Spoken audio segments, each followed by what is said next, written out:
zapovjednik Zbora Narodne garde izviđao i obavještavao o dolasku aviona.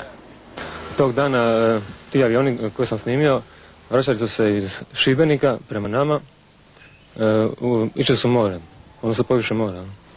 Na jednom skrenuli su prema nama i uzeo sam kameru, naši su ih pogodili i tako da ispala.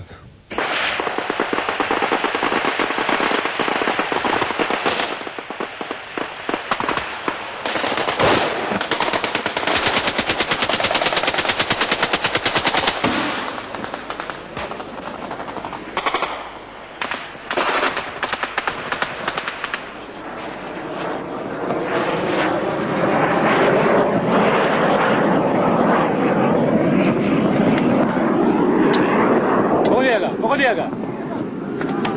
Oba dva! Oba dva!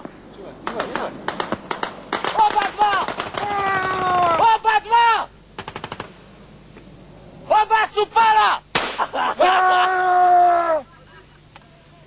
Kako si osjetio trenutak da će avion biti pogođen?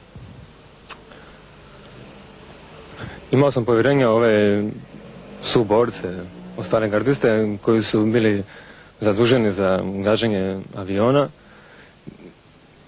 Bio sam siguran da ću snimiti neki pogodak i obaranje aviona. I kad mi je to pošlo za rukom, bio sam sretan. Snimika se vidi da su bili sretni i ostali gardisti.